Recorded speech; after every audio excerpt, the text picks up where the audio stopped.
Welcome back to Rethinking Politics, episode 68. And today, out of a desperate sense of necessity and an update that just needs to happen, we're going to be talking about COVID. There are two big stories that are COVID related before we get into it and jump and we're going to try and provide a general narrative of what we know about vaccines and go through an update, a necessary update on their efficacy and what they can do and can't do. Is this update necessary or is this superfluous? It's superfluous. Now, are we talking about this because of your dying need to discuss COVID? Because it seems like you're really qualifying the crap out of this one. Excuse me, COVID.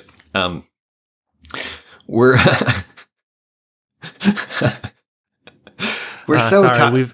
Dan's been making that joke because I actually am currently quarantining because I actually do have COVID,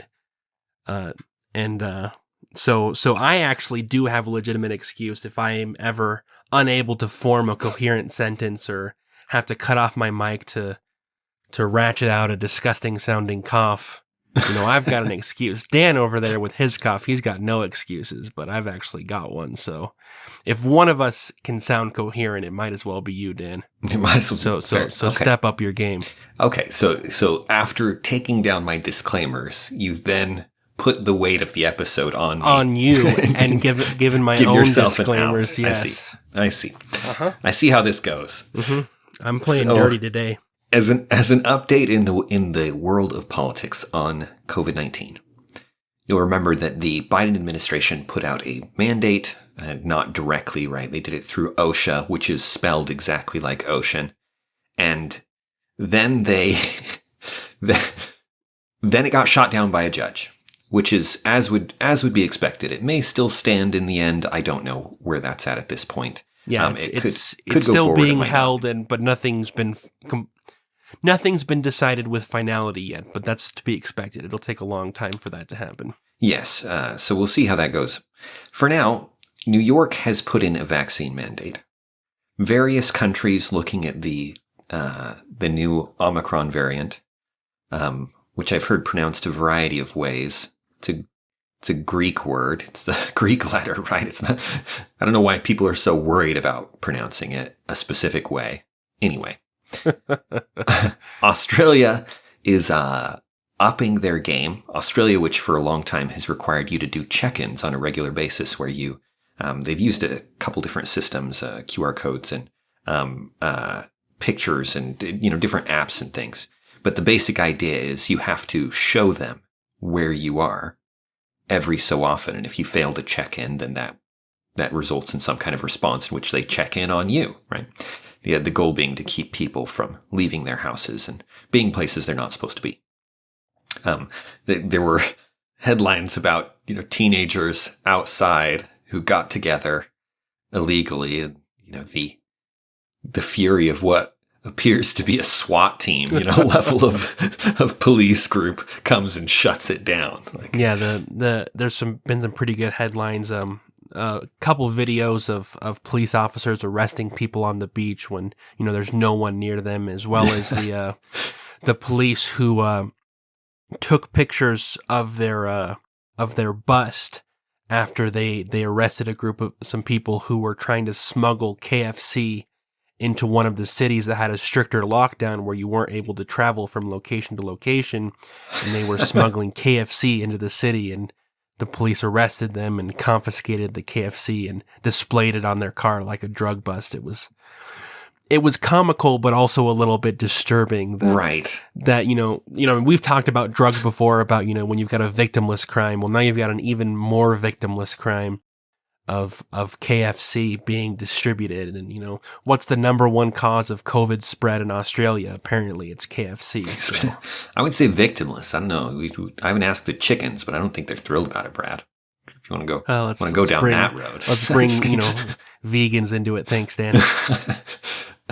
So Australia has upped their game, as I mentioned. They have, especially in the less populated parts of the north, at least that's where this has begun. There's ideas that this may spread to the south, into the larger cities. In the northern areas, they have established COVID camps, and they are using military forces to go in, take people who have been exposed to COVID, not even tested Yes, positive. Right. People who, they find someone who's been tested positive, they look at their contact tracing kind of idea. They look at the people they've associated with. And then they go in and they take them to these camps. And they're literally, a concentration camp carries a terrible connotation, right? We think of a concentration camp as somewhere you're going to die and be tortured. But in essence, these are very polite camps. Yes. You know, this is not, this is, in no way are we trying to imply that this is Nazi Germany in terms of death camps, but they are being taken to these camps and they are being held often against their will, you know, with threat of force. Right. We don't want the connotation of a concentration camp, but a concentration camp is where you create a camp in which you concentrate a certain group of people. Right? You've made a discriminatory choice to say some part of the population needs to be separated from the rest of the population and concentrated into this area. And so you have a concentration camp, right? That's what this is. You have a place in which you've decided you can't be allowed out there free and doing whatever you may do, or even under the general kind of house arrest they have. Now, presumably, this is because they don't have the police forces, perhaps, to run a lockdown as tight as they are doing in the big cities. I don't know the motivations per se, but this is a way to make rural areas make sure that the people who have tested positive are actually quarantined. Well, and these aren't even just the ones who have tested positive. Yes, and everyone who may be at risk. Taking contact tracing to a new level. Yeah, I mean, in large cases, you know, all these people, in some cases, a large number of these people who are in these camps have already tested negative for COVID and are still being held on the small chance that they may have been exposed to it and are going to develop COVID over the next few days. Right. And there have been stories of people escaping from these camps, being hunted down and brought back. Which is, it's something else. Australia is upping their game. And then combine that, and then the third trifecta to this between lockdowns, these camps that are being set up, is the vaccine mandates. Many of the Australian states, it's not a nationwide vaccine mandate, but many of the Australian states are requiring that you have the vaccine in order to perform basic life functions like work, you know, have a job, or go to many public places, like, you know, go to restaurants, go to any of the public spaces where you might want to do anything. You have to be vaccinated in order to do that. Dark Horse Podcast has an episode where Brett Weinstein interviews, I can't remember her name, but someone who actually has a severe anaphylactic reaction to some of the ingredients in the vaccines. And she describes the process that she's been going through to try and get an exemption, a medical exemption, a medically required exemption.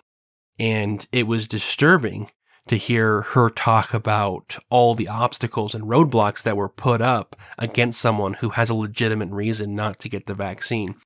And I found that really interesting. You know, she talked about how her doctor refused to give her an exemption because the doctor was scared for the legal repercussions.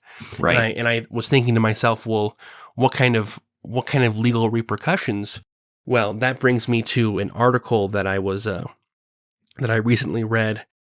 It's actually from WION, which is an Indian news site, which I appreciate, because the United States news sites just are no fun.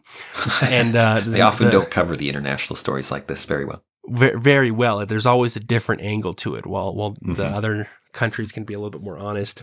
And the headline is, "Life will be miserable for unvaccinated people, warns Australian medical chief."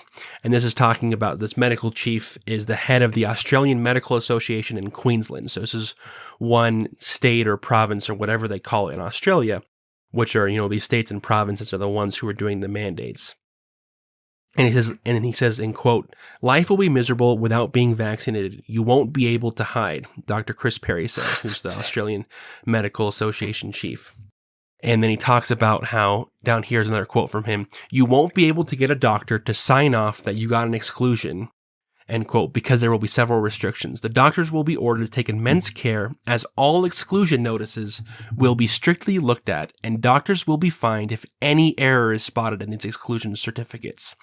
He also added that the patients who are caught lying will be charged with fraud. In other words, if you're a doctor and, normally, there's basically, if you're a doctor and you sign any kind of exemption form and there's anything wrong with it, even if you as the doctor didn't know there was anything wrong with it, Right. you're going to be Accidental fined errors. by the government. Any kind of errors at all, you're going to be fined. And I realized that's the kind of thing that doctor was afraid of, is that if they don't sign the exemption card, there's nothing bad's going to happen to them, right? Mm-hmm.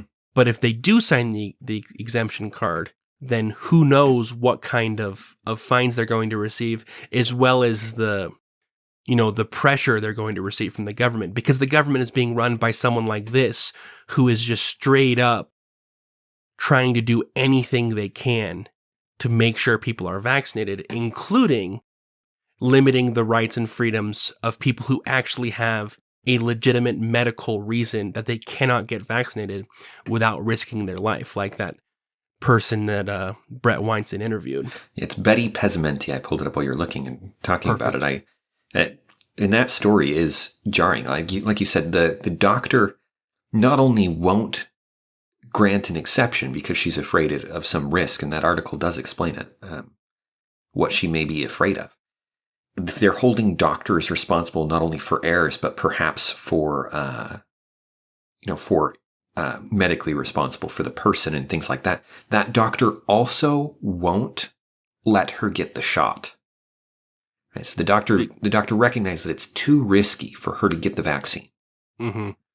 But it's too risky to the doctor personally to give her an exception. Give her the exemption. Right. And so she goes through this process that's just ridiculous to try and find a doctor who will She keeps getting stonewalled until she goes to social media and it goes viral, and then all of a sudden, a doctor shows up and is able to sign the exemption card, which is just the start of the process, and she's still waiting to get approval from the government. So she is not even finished with that process, even after going viral and getting that process. Yes, even after becoming an international story, which is ridiculous, because she's the most obvious key case for an exemption, because she has, you said, an anaphylactic. She goes into anaphylactic shock, or is likely to, because she's allergic to key ingredients in the vaccines, which literally risks killing her. Right? This is not like, even with the doctor there present, ready to respond to the anaphylactic shock, that's not a risk you take haphazardly unless you really have to. And she's got a variety of conditions. One of those very complex medical cases in which she seems to have just a ton of problems and allergies and things. And anyway, if there is someone who should get an exception, it seems like it should be her. She does not get one. She can't get one. She's going through all kinds of processes to try and do it. So, as Brett Weinstein's podcast is titled, "No Exceptions," because theorizing that if she can't get one, who is getting one? Who can get one? Mm-hmm. Yeah, but anyway, it's because Australia has taken the approach of, this is the problem. This is the number one problem is COVID. All we care about is COVID, and problem with COVID is the unvaccinated. You know what I mean? The unvaccinated are causing the problem. The obvious solution is make the unvaccinated get vaccinated, and that will fix the issue. I mean, that's the narrative that we've been told here in the United States time after time after time again. And, it's not just from the president, it's from all these health organizations, the CDC and the FDA and different sources all over the place are telling us, if we can just get the unvaccinated vaccinated, everything will be fine. And so Australia is just simply following through on that, as they're saying, okay, well, we're going to do that. We're going to do everything possible at all costs to stop COVID. And it's disturbing. It's disturbing to see it take place in Australia for multiple reasons. I mean, number one, even if this works and Australia never has a COVID death again, can we all agree that it's worth it? Can we all agree that it's worth what it's requiring Australia to do? And that alone is a controversial question. But the other aspect of that question is, will it work? Is this going to be effective? Australia has had lockdowns of extreme forms ever since COVID started. It's been one of the most locked down countries for the past 2 years, and yet they have not come away scot-free, you know what I mean? But they've definitely had way lower COVID fatality rates than a country like, let's say, the United States. And so some would argue that, yes, Australia is a template to look to, is the answer, is the solution, and we in the United States should simply do what Australia is doing. That is a legitimate argument that is a legitimate appearing argument that's being made, Dan. I know, it's crazy to me. In part because it overestimates the risk of COVID itself, which is not to say that COVID is not dangerous. There's a weird line in which people are like, either you believe COVID is the greatest threat ever and we have to do everything we can to squish it, or COVID is not worth worrying about at all for anybody. Yeah, or you think COVID is a hoax. Yeah, right. It's straight up a hoax. Those are your two options. And both of which are ridiculous. There are things that are much worse, and there are things that are, and it's not zero threat at all. We've talked about threat levels by individual, which is, I think, the most useful way to look at it, because it varies a ridiculous amount based on age, gender, and various comorbidities. They've done a variety of studies. We'll link this. I've got a list of 35 papers and studies, some of them unpublished, but most of them published and already out there and around, that were analyzing specific lockdowns in specific countries or comparing lockdowns across countries. We've mentioned this before. We talked about this a while ago. There is no correlation between mortality rate and the severity of lockdown. Right? Which is crazy. It seems crazy at first. You'd go, wait, what do you mean no correlation between mortality? The total number of people who are going to die doesn't seem to be affected by the severity of the lockdown. It's possible that Australia has been so severe that it somehow escaped that trend, right? This doesn't propose a rule that is always and everywhere accurate, but you can look through the data yourself and see how people think the lockdown's correlated with a downturn in the spread when it doesn't. There's other factors that explain that. People look at how in some countries, they did a lockdown and they're doing much better health-wise than other countries. And then you get into it and you find that there are other factors, the obesity of the population, the age of the population, right? If it affects the old people much more than it affects the young, then an elderly population is much more vulnerable, right? And you can get into lots of factors that then end up explaining and correlating across countries the total number of deaths. Lockdowns are not one of them. And that's a very real problem that we keep running into here, Dan, in terms of COVID, is having useful data. We have so much data around COVID. Data. There are mountains upon mountains upon mountains of data that's readily available to the public. We don't have any insider access, but we can search online and we can get piles and piles of data. But forming that data in a truly effective way that's going to accurately represent the world in ways that are meaningful and useful is incredibly, incredibly difficult. A great example of this would be to say, okay, Australia has a much lower death rate per capita than the United States does. Therefore, Australia's lockdowns have worked, and if the United States have lockdowns, we will have similar death rates to Australia. And as you're saying, that could be true, but there could also be 1,000 other variables that come into play here. Just like they've argued, hey, you've got these southern states in the United States that have lower vaccination rates, and higher death rates. Therefore, the vaccines are working and it's only the unvaccinated who are the problem. And that could be the case, but it also could be something else. Here's a great example of how you could do that. Let's look at, there are a bunch of African countries that have some of the lowest vaccination rates in the world. Yeah, for some example, of it seems like almost all of the lowest. The lowest vaccination rates and all of the lowest death rates. And that's what I was going to say, is that you look at them and you've got these countries like Burundi and Congo and Chad and Sudan and Niger and all of these countries that have crazy low vaccination rates. We're talking less than 1%, 1%, 2%, which is nothing considering, right. We've got politicians in the United States who are saying we have a 60% vaccination rate. That's basically worthless. If we don't have 80%, then it's worth nothing. And so they've got a 2% vaccination rate and have some of the lowest death rates per population in the world. Mm-hmm. And you could have anti-vaxxers grab that data and say, see, vaccinations do absolutely nothing. In fact, vaccinations are actually what's killing us, and therefore we need to be like these African countries and stop vaccinating, and the deaths would disappear. And that's not true. That would be a vast oversimplification of these correlations.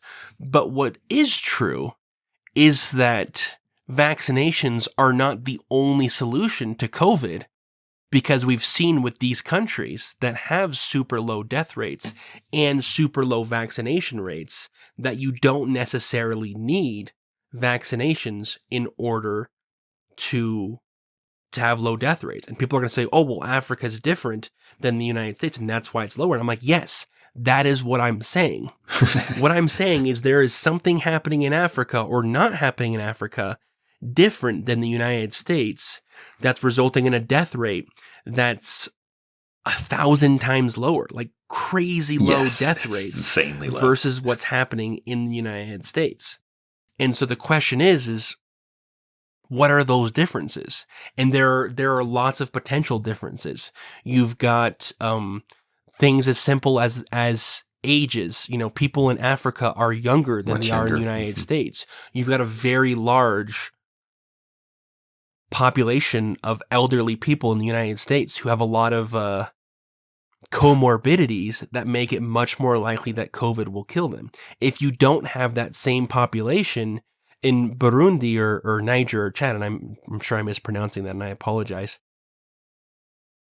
then you're going to have different death rates. A lot of these countries don't have the same infrastructure and support system that the United States has, which would make you think that they would do worse, but it appears that they're doing better, or maybe they're underreporting the deaths, or maybe it's something else that we haven't looked at. And there are so many factors that need to be taken into consideration when looking at these pools of data, instead of taking one point of data and saying, this proves everything. Saying, look, this correlates with the two examples I'm looking at. Clearly, it's causal.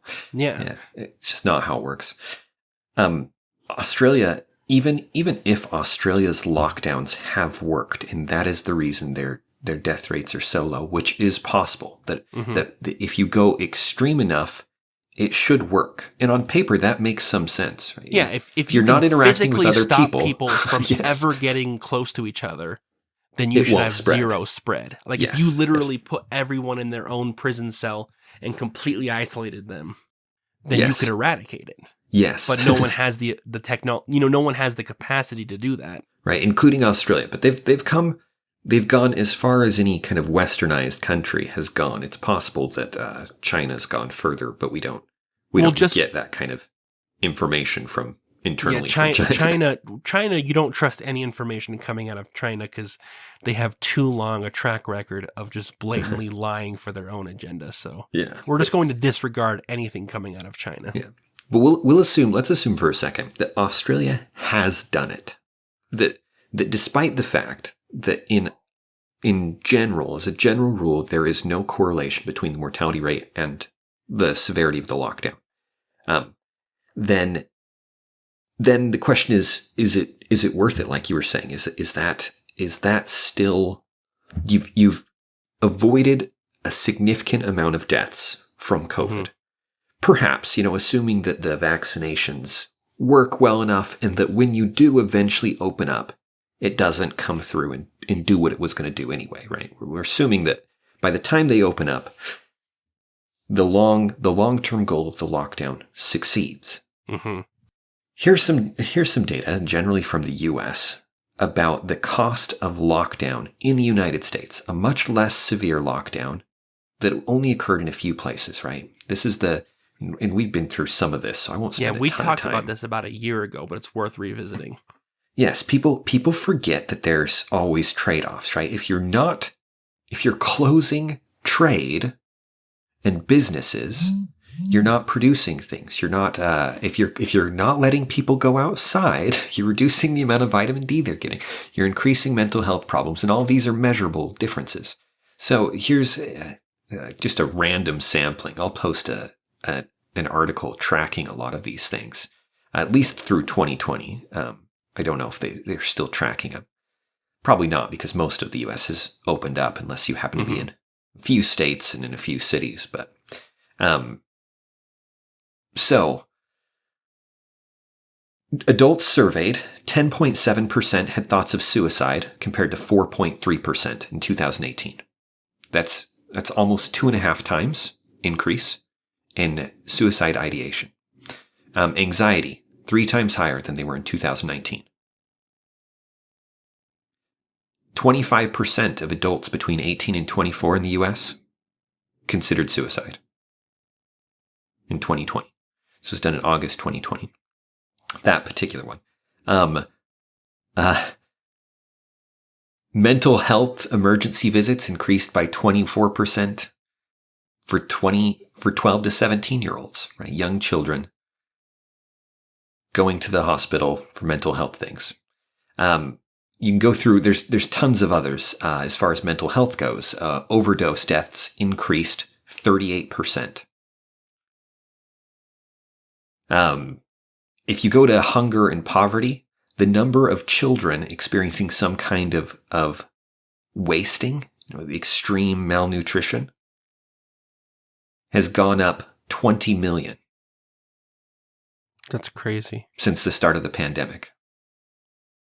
Undernourished individuals, with a less extreme than wasting, has increased by over 100 million.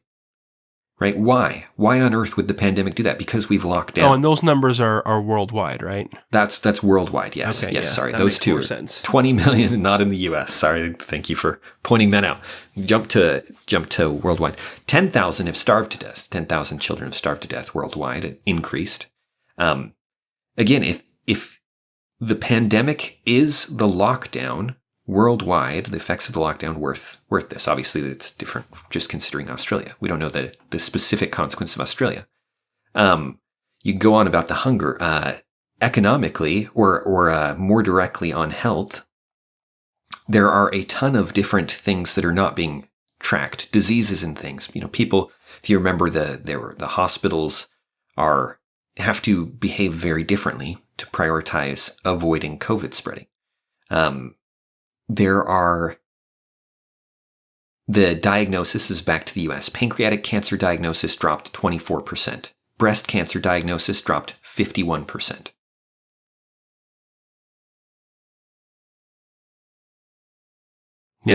Which results in increased deaths down the road. Right. All of these are going to have massive impacts on people, on not just the quality of people's lives. You can go through all of the cancers, and things like chemotherapy, right? All of those, we decreased early diagnosis. We put off urgent referrals and different treatments and chemotherapy. All of these things because people were so afraid of the one risk of COVID that they're postponing. They're hyper-focused on this one thing, and they're postponing treatments for various other problems that they have. The result is going to be that the deaths from cancer increase dramatically. Because of this, the deaths from opioids, as mentioned, increased dramatically. The deaths from suicide increased dramatically. Crime increased dramatically. Right? Basically, every negative metric of society increased directly because of lockdowns. Not because of COVID. Again, we don't want to confuse the two, because of lockdowns. And it doesn't take a health expert to say that if you are locking people in their homes and they can't go outside, they're going to get less healthy. Mm-hmm. Mm-hmm. And it's going to result in people dying. If people can't order KFC, they're going to be more depressed. That's right. The problem is not enough KFC. KFC could solve, maybe not KFC, but maybe Chick-fil-A or what other restaurants have a cult following of just very dedicated people. KFC or Chick-fil-A is probably the best example. Maybe in the South you'd have Raising Cane's. We just got those here. We had 2-hour-long lines of people trying to order it. Their chicken sandwiches, legit. No, they're oh yeah. Well, that's because it's just chicken fingers. There's probably some truth to that. No, I had there one is the other truth day. to that. I was I like, know holy what it cow. is. It's 3 chicken fingers on Is that bread. what it is? I had one and I was like, wow, this is legitimate. Now I'm hungry. Mm-hmm. Anyway, we could multiply this, right? We could go through all of these. I have in front of me what must be 50 statistics on this, and there are more, right? There are things that are not being tracked. But if every metric of your health declines in order to fight COVID, from mental to physical, from hunger and various other things, if all these things get dramatically worse because we've stopped production, we've stopped trade, we've stopped people going outside, we've stopped people exercising, the weight increase is significant. Something like 55% of adults gained weight. Right? These things may, not even in the extreme long run, but in the very near future, may kill more people than COVID did. Mm-hmm. And even if they don't, it doesn't change the fact that it does have a very real toll. And it's more complicated than that because we've had this middle ground, and so we're still getting a lot of COVID deaths, and we're getting those negative effects. We're almost getting the worst of both worlds in some ways. Right. Australia is the best case for saying, no, it could be worth it if the lockdowns have succeeded. But even then, they're also going to have the worst effects. I just put food in my mouth. I don't know what I was thinking. You were thinking that you were hungry. I was thinking it looked good. It's banana Not a bread. clinical psychologist, but I've got some theories. But Australia will also have the worst effects on things like mental health and suicide. I've read things from Australians who, living in big cities, welcome. Most of this episode is actually just going to be me chewing. You're just going to listen. I'll get up close to the mic so it's like you're actually, like I'm chewing right next to your ear. Most of the effects of the worst effects of lockdown will be manifest in Australia. And if you read, I've read a number of very sad, obviously anecdotal accounts of people who are talking about how they don't ever see anybody. Mm-hmm. They don't get to go anywhere. They don't get to do anything. And the result is that suicide and other things have skyrocketed even worse in places like Australia for obvious reasons. Mm-hmm. Mm-hmm. No, I mean, there's going to be long-term effects that are going to be really hard to quantify. I think in the United States, the fear, and even not just the full-blown lockdown, but the fear that's been generated about COVID and the way it's changed the way we look at the world, that's going to stick with people, especially the younger generations, their entire life, and is going to have a real cost for them that is going to be very hard to quantify. Yes. And one of the other things about it is that even if per se you were able to find all of the deaths that were caused by the lockdown in Australia versus all the deaths prevented by the lockdown, and you found that the lockdown prevented more deaths than it caused, which is possible. It may even be likely. I don't know. I would guess that the unintended consequences are going to be worse. But what you're trading is not just a random death for a random death. You're trading the death of a young person who's committed suicide, or someone who had a disease a health complication that could have postponed their life, perhaps to a full life when they're young, or to or even just 5 to 10 more years, versus preserving the lives of the very elderly. who COVID is most likely to kill. And that's something I want to talk about real quick, Dan, is that there's been a strong narrative pushed that a lot more younger people are dying. Mm-hmm. And that with the Delta wave and these new waves, it's really targeting the young people. There's an article from the New York Times from earlier this year. I think it was originally published October, then it was updated a month ago, talking about how this Delta wave is super deadly, is ripping through the unvaccinated, and how this Delta wave is targeting the younger generations in an unusual way. And they have these beautiful graphs talking about how it's hit here. Quote here, the Delta surge has hit working age Americans particularly hard. Older Americans are still more susceptible to the virus, but have benefited from their willingness to be vaccinated. And so you read this and you're like, okay, the young people are really being hit hard. And then you see this graph, and I'm going to link this New York Times article, where it shows this, and above the graph it says a record number of young people died during the Delta surge. And it shows, ages 45 to 54, 35 to 44, 25 to 34, and under 25, and shows them spiking way up, especially the 45 to 54. You're like, wow, that is truly bad.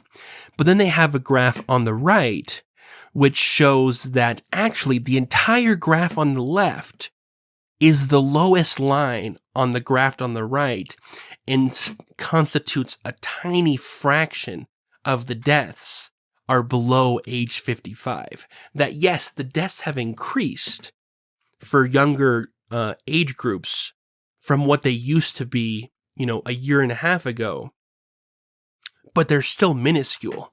I've got updated data here from Statista that shows updated December 1st that if you look from ages 0 to ages 39, and you compare that with generational data, which shows that ages 0 to 38, so actually less than that group, is just about 50% of the U.S. population. Yeah, it's like 168 million or something. 168 million people ages 0 to 38, and ages 0 to 39 represent less than 20,000 deaths of the 780,000 deaths that have happened so far. Yeah. In other words, a tiny, tiny fraction of total deaths from COVID are the bottom half of the population, people under 40. And then you look, 40 to 49 is 33,000. So in that 9-year group, you've already got more deaths than the 40 years below it. And the 40 years below, which are half the population. Which is half the population. And then 50 to 64 is more, and then way more as you get older.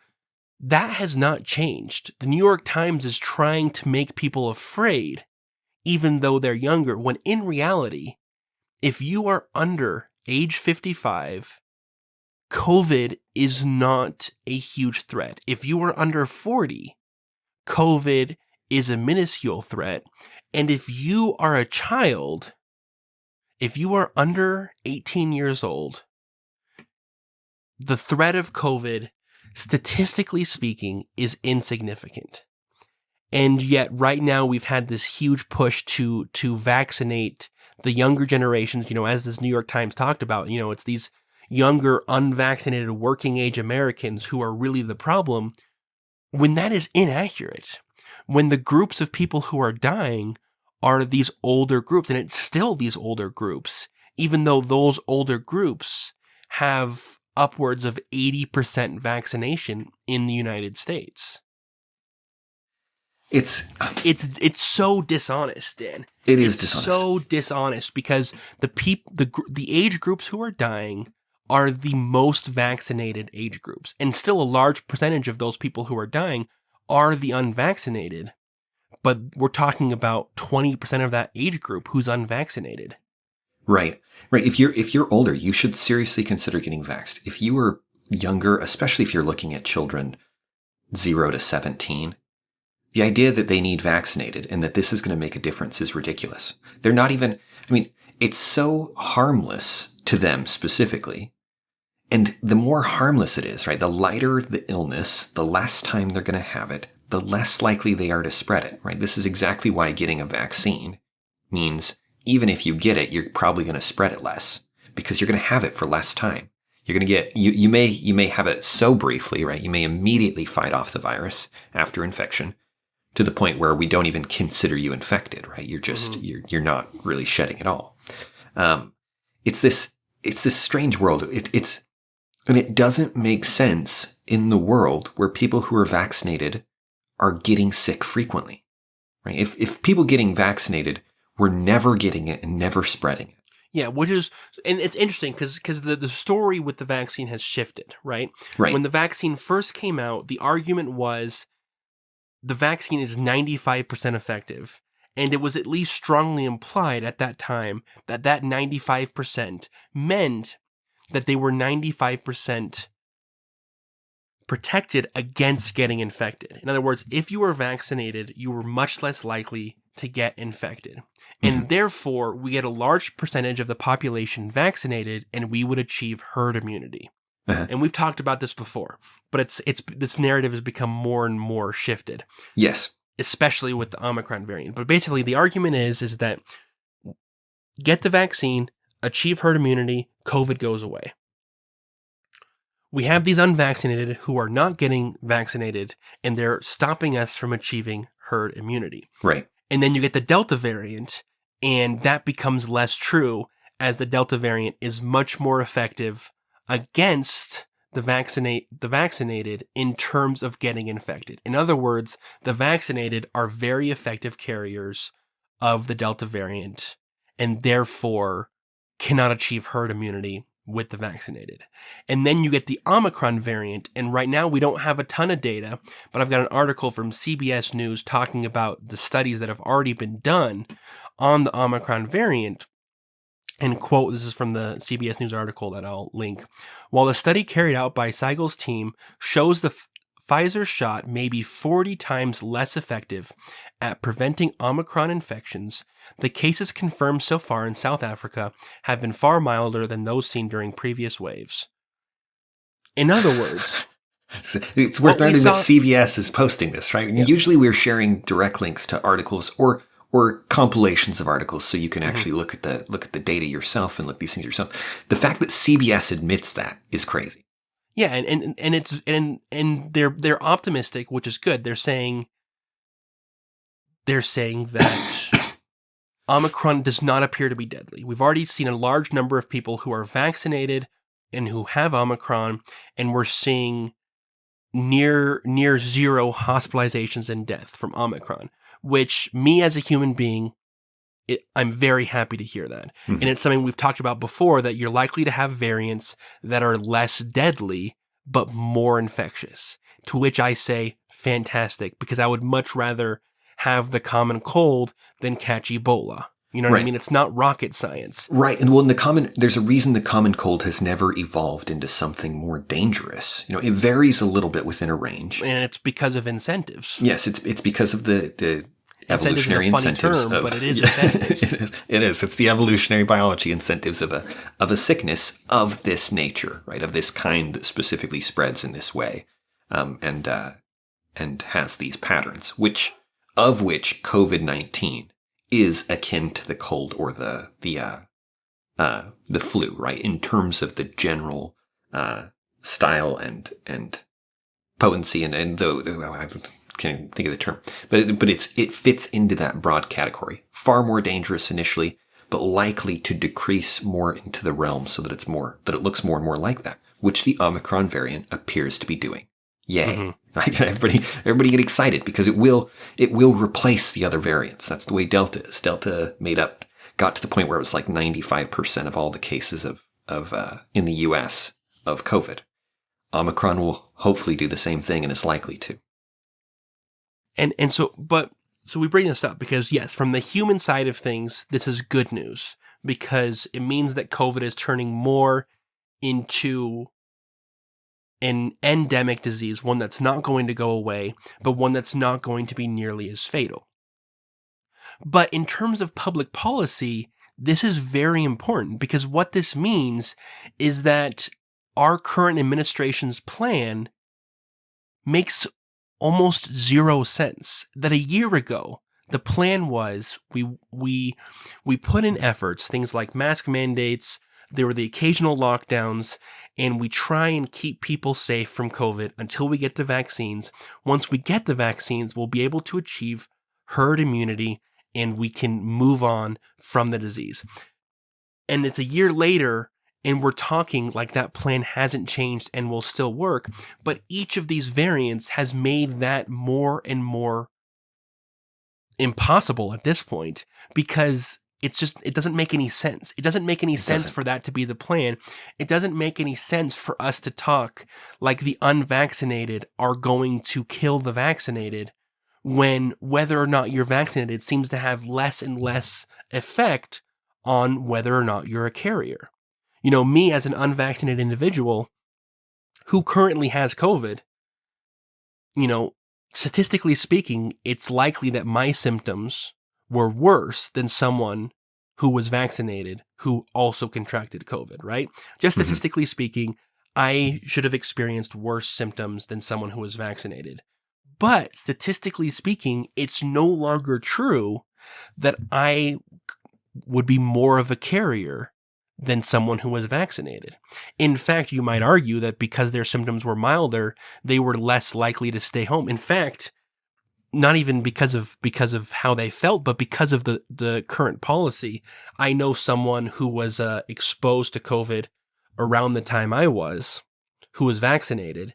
And because they were vaccinated, their work said, no, it's no problem. Just come into work tomorrow. You don't need to quarantine at all, even though you were exposed to someone who tested positive, because you're vaccinated. Because a year ago, that made sense. Because a year ago, they were like, because you're vaccinated, you're not going to contract it. And so you can just come back to work. But that was a year ago, but they haven't changed their policy. So now they can go back to work, even though they are just as likely, or almost just as likely, virtually just as, to have COVID and to spread it to their coworkers as I am, as I'm coughing up a lung and they're not. And so what I'm saying here is, I'm not trying to be anti-vaccine here. I'm saying let's look at this logically. And logically, as you were saying earlier, it's become an individual decision, because whether or not I'm vaccinated doesn't really affect anyone else. It just affects me. Yeah. And public policy should start to reflect that. And vaccine mandates make less and less sense. Mm-hmm. And what does make sense is letting people make their own choice, because it's not about anyone else. It's just about me now. Right. We've made a consistent case over the time that it should be an individual choice from the beginning, based on a variety of things, individual risk assessments, in the way that it poses different risks to people, what's morally just, the unintended consequences of state actions, all of which I think is still very true. At this point, if you update yourself on if you were up to date on the effectiveness of the vaccine versus the relative risk of the new variants versus all of these things, I feel like it should be almost universally agreed upon that individual choice is the only thing that makes sense for vaccines. Because it's like, and this happens a lot in politics, where you get one story and it gets set in stone and it doesn't vary.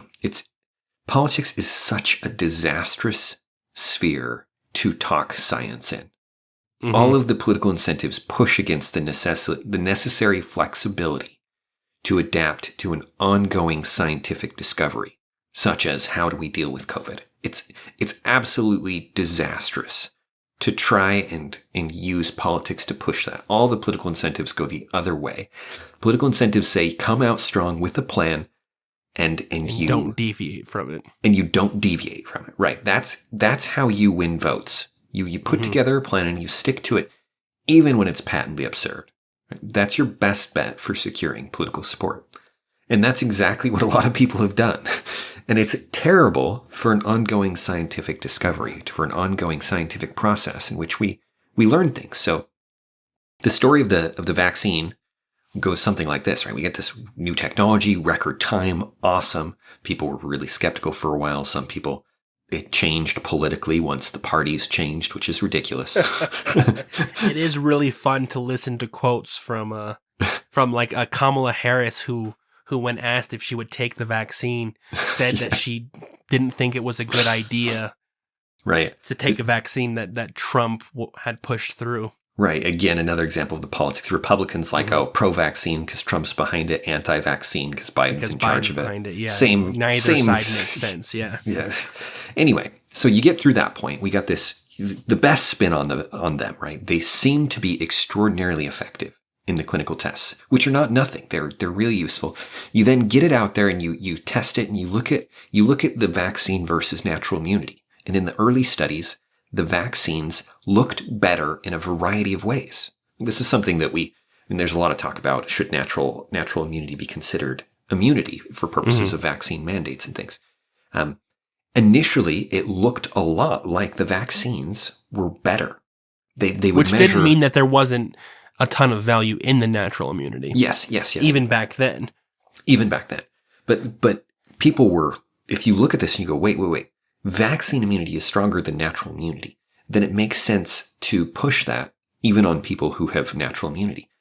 Of course, the immunological responses are so complicated that it turns out, and this is probably news to people who are used to hearing about this because the political doesn't update the scientific with the scientific. It turns out natural immunity lasts longer and provides a more substantial response. In the real world. Despite the fact that the studies weren't wrong. They were looking at the amount of antibiotics. Somewhere between antibiotics and antibodies. Antibodies, I like it. Antibiotics. On a t-shirt. Yes, they're looking at a variety of metrics, right? What is generated by the exposure of the vaccine versus the exposure of the virus naturally, which is what we call natural immunity, which is a terrible name for it because it's misleading. But natural immunity is when you get the virus and the immunity you have after, not to be confused with immunity pre-getting the virus, which is probably more natural. That's the natural immunity. Naturally. Anyway, so you get the two kinds of immunity generated by exposure to the virus, generated by exposure to the vaccine. They measure them, they compare them, they look at the different things that are generated inside the T cells, the antibodies. I almost said it again. And the other things, and they go, the vaccine, significantly better. In practice, what ended up happening is the vaccine did not provide long-term immunity at an efficacy that is acceptable, hence the need for booster shots now. Right? They're talking about booster shots. Whereas they just pretty recently, they did a study of natural immunity published in the journal Science, which is preeminent journals for scientific discoveries, in which they concluded that they had looked at it across 6 months, and they found that at least 6 months, natural immunity is amazing. It's really good, and that's better than the vaccines thus far, better than proven in a study, at least in the vaccines, which turns things right. This is something that matters. But it's mattering less because of the exact things Brad was talking about with Omicron, right? It's like this is, in some ways, we're having like 3 debates, and those debates are frozen at different time points at which they no longer make sense, right? Turns out efficacy of the vaccines fades. Most people don't act like it doesn't. Turns out the natural immunity is really good, despite the fact that the initial studies made it seem like the vaccine was superior, and thus you should have people with natural immunity vaccinated. Turns out that the vaccines are not stopping the spread, right? Variants have gotten past it. You could have 100% vaccination, we would still be in a pandemic. Now maybe there would be less deaths, but the vaccine is also not harmless in itself, and that's another aspect that gets muddy away. super fast. In part because the U.S. is not tracking it. They don't track, of all the stupid things not to track, they don't track the effects of the vaccine in terms of bad effects. In comprehensive ways, yes. In any comprehensive way. What they have is a means of self-reporting which is instantly dismissed. If you because it's use VAERS data in any kind of discussion, you will be immediately dismissed because VAERS data is self-reporting and therefore invalid. And so then the natural response is, okay, well, where is the CDC's data collection of every single person who's taken the vaccine? It's like, oh, well, we don't have that. Israel has that, but we don't have that. Right. So you have to rely on international reports, which suggest that the vaccine, as far as vaccines go, these vaccines are not particularly safe. Now, they're not extremely dangerous. I don't want to... Yeah, but there are definitely risks, which is why, as we've talked about before, you need to have that risk analysis where if you're over 65, maybe even over 55, the scale quickly tips in one direction where even with the risks for the vaccine, they're going to make a ton of sense. Yes. And the younger you are and the less comorbidities you have, because you have to factor that in as well. You could be 30 and have a large number of comorbidities. That can change the narrative. And then the younger you get and the healthier you are, the less and less risk that you have. And soon it actually reaches a point where the vaccine can actually be more dangerous. And one of those areas is in children. In children where COVID risk is incredibly low, it's easy to actually argue that the vaccines may be more dangerous. Yeah. And once again, the problem in the United States is our unwillingness to collect data. But looking at other countries like Israel, there's definitely an argument to be made there. Or at least there's an argument that there's a discussion worth having here about the risk instead of what the CDC says, which is that it's still overwhelmingly clear that you should get the vaccine, which they offer without any evidence. Yeah. They just throw it out there. Of the almost 80 million, something like between ages of 0 and 17, there's something like around 70 million. I don't have the exact numbers. I know 0 to 19, I think it's 20 or 80 million. Anyway, somewhere around 70 million, there have been 600 deaths in the US. Children in that category. It's so absurdly low. And of those 600, how many of them probably had health problems, right? That's like 1 in 100,000 or something like that. A couple out of 100,000, if I remember correctly. How healthy is your child relative to other children? Yeah. What are the comorbidities of your children, right? What risk is this actually posing to them? And if there is a real risk from the vaccine, also extremely low, how do you compare them? You should compare them, right? This is how you would make a reasonable decision about your child's health. And it's just not happening. Instead, we're talking about it as if giving the children the vaccine will save grandma because they won't spread the variant, when that's not true. Yeah, it's not true at all. It's they might have a slight, there will be, with the Delta, there will be a decrease in how likely they are to spread it. But it's relatively small, and what you should probably do instead is just watch your children's health and not associate with grandma when they're unhealthy.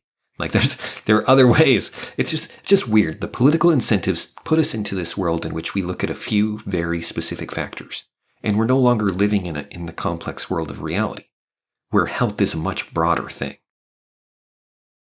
No, and that's something that Dark Horse Podcast brings up on a regular basis, and Clearly, if you want more information on this, listen to Dark Horse Podcast. Referred to them a dozen times.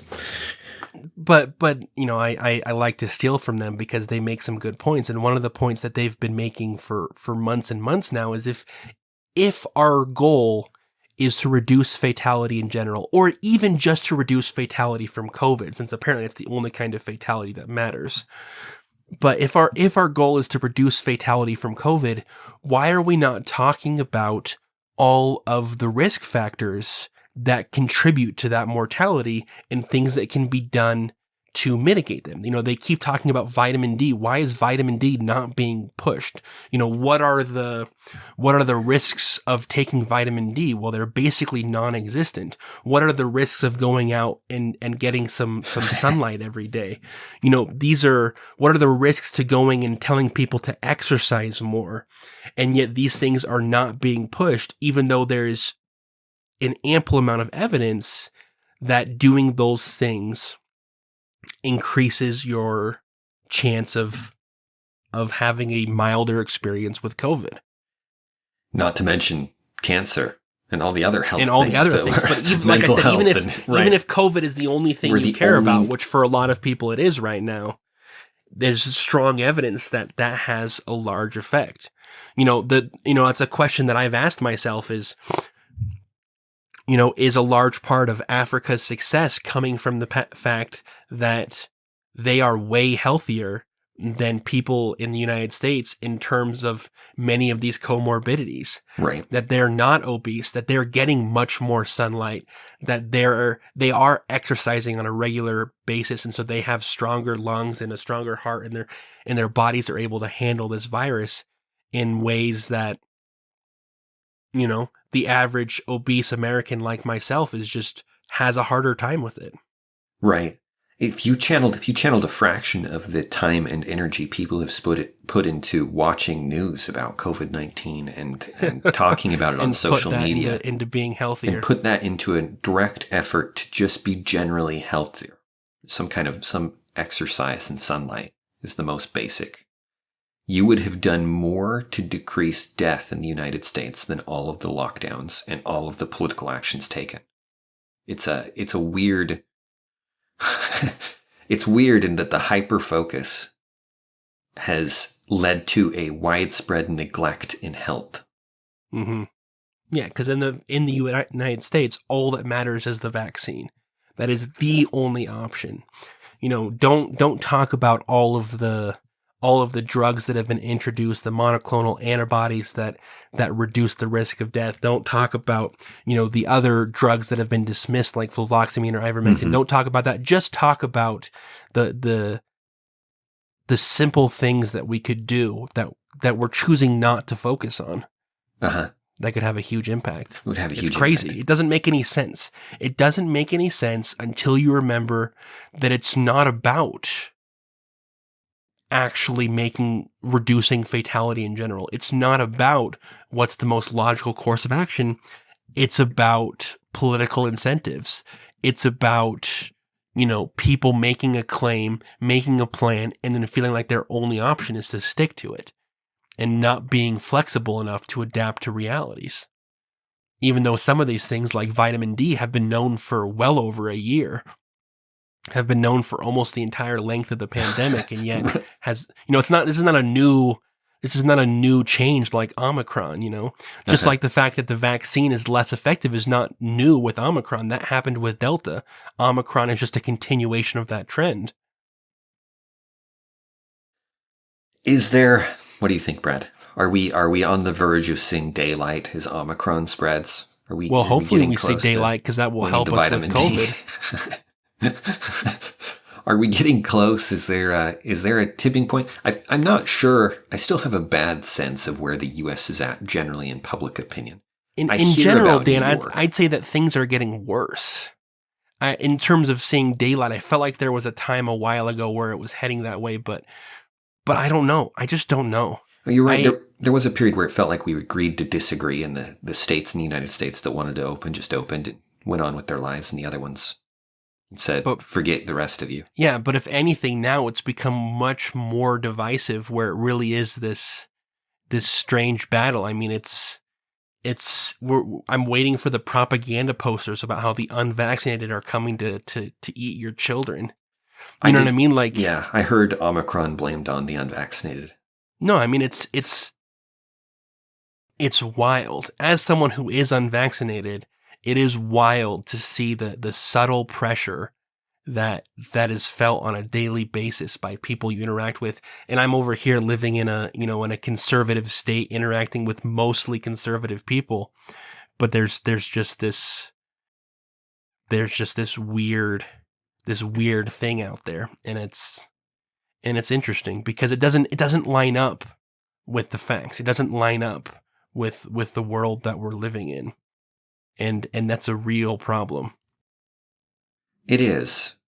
I don't know how to. I had exchanged data with a doctor who was talking about how important lockdowns were, and I shared with him half a dozen studies on it. At one point, he's like, "No, I'm a doctor. I look at the studies," and I was like, "Oh, good. Well, let's restart this conversation. Here's a study. Here's a study. Here's a study. Here's a study. Here's a study. Here's a study. Now, what do you think of those?" Mm-hmm. And he's like, "Well, they're not showing this and this." I was like, "Yes, but every one of them concluded mortality."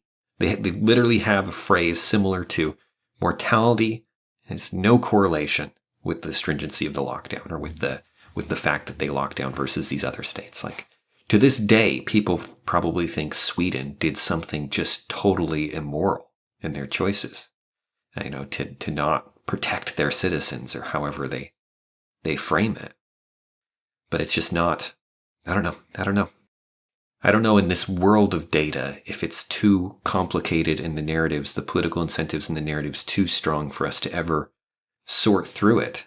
Because ideally what happens is in 5 years, we all look back and we have a relatively uniform answer and general sense of what happened. What happened. And I don't think we're ever going to get that. It's too bad. It doesn't bode well for science. Right, as a broadcast, not the science, which is Fauci, or Sohi. So I understand. I'd always heard people make fun of Fauci, but when he said himself, that himself, it was embarrassing. To make fun of me is to make fun of science. At that point, I was like, okay, you're asking for it. Everything that I will no longer feel bad for any mockery of or poking at the science. Yeah, feel free. But it suggests a world in which we need to significantly restructure incentives of scientific study. I mean, at this point, part of why in the U.S. it's such a uniform story, and you have to dig to find the studies and the data and things, is because most of the scientific funding ties back to the federal government. Mm-hmm, mm-hmm. That's got to be an important part of this. It's, again, to reference. And there's been so much censoring in the private field. There's been such a strong push to, you get defunded on YouTube. You have doctors who are losing positions because of the stances they've taken on COVID. And that's not a great place to be in terms of freedom of speech and freedom of thought, which allows new ideas to come about. No wonder we can't have new ideas when any new idea about COVID can put you in jeopardy of losing your livelihood. I heard a political analysis of that I really like, that I think is fair. If you want to know which side is lying to you, it really helps when they start shooting the dissenters, right? You can tell in part because they start shooting the dissenters, the people who disagree. No, it's something that you hear about COVID is you'll hear people say things like, all the evidence is clear, all the doctors agree. It's like you can't use that argument when anyone who dissented is literally silenced some way or another. Yeah, that's not a fair discussion. Yeah, and it's interesting. There's one of the, like, for any disease that we didn't even talk about treatment. We could talk about, there's so many things we could talk about. The treatments for COVID-19, like the diagnosis, never got updated, and we got really, really bad treatment guidelines initially. One of the most interesting things that I've heard recently about it is that there's that for any given disease or illness, the U.S. hospitals and the largest networks, the Harvard Medical Association or whatever they're called, the Johns Hopkins group, they will come up with their own treatment plan. Basically, there's a term for it, their own treatment guidelines or something, and they will have how they do it. Right? They practice. They go empirically. They try different things. They explore in a very doctor experiential empirical manner, right? Mm-hmm. and then they develop their own way of dealing with it. And then what you find is you look at various medical associations and groups like these, and you can compare them, right? You can say, well, what are they doing? What are they doing? What are they doing? Why are they doing it? And then at the highest level, these groups will discuss amongst each other, right? And say, well, this is why we're doing this, and this is the results. Learn from each other. And learn from each other, right? And move somewhat closer together, but they never completely coalesce, right? There's never one standard. How many standards are there for treating COVID? How many of these groups developed their own? None of them, as far as I know. You had a couple there independent were individual groups that started. doctors, yeah, yes, and were repeatedly pushed down, and the end result is that, for all intents and purposes, you have one treatment plan, and that's a real problem when that one treatment plan is politically motivated and it's politically limited and is not flexible. Yeah.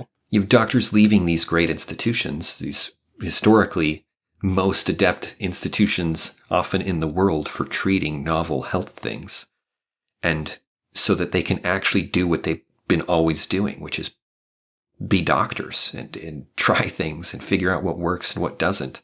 And the reality is that treatment plan has improved in the past year and a half, but it's been severely delayed because instead of you having these small groups who are trying these independent things, it has to be, you know, top down by committee, and only after there's overwhelming evidence for months and months and months about how effective a treatment is will they allow it to be used. Yeah. You have a lot of people who died who shouldn't have, because they were being treated poorly, because there was a universal standard in which their doctor's judgment was overruled by some kind of standard. It's not dissimilar to what was happening in Australia, where the doctor is too afraid to make a choice that would be good for the patient because of legal or social blowback. Yep. All right. And that's not the world that we want to live in. Is one that's by political incentives and by who's in office do we decide who lives and who dies. And in some ways, that's where we're at with COVID, and it's not where we want to be. Right. It looks like massive incompetence, and it is, but it's incompetence because of the systemic incentives and the pressure, the social pressures that people are putting on the non-believers.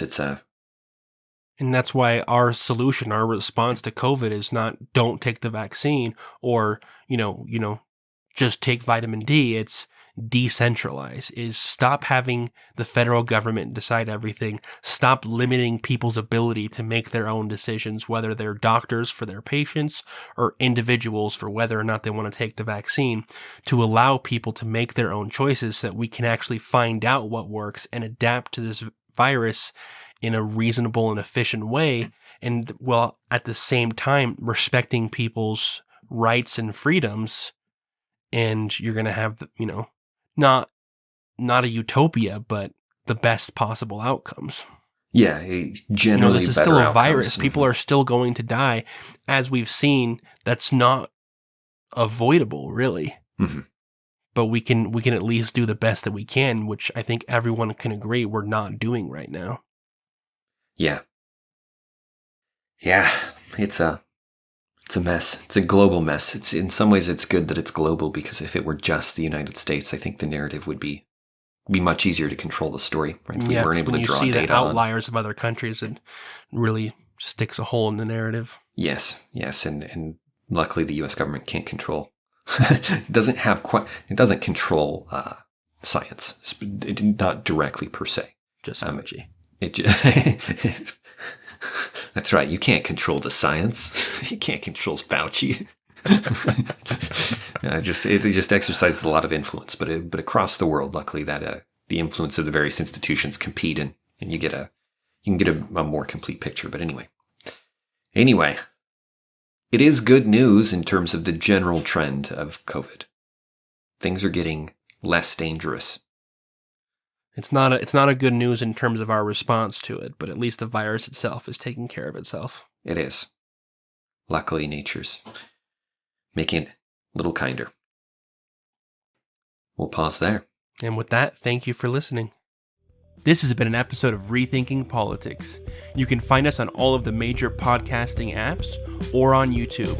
You can reach out to us at rethinkingpoliticspodcast@gmail.com, or you can visit our website at rethinkingpolitics.podbean.com, where you can support us via Patreon. Thanks, and have a wonderful day.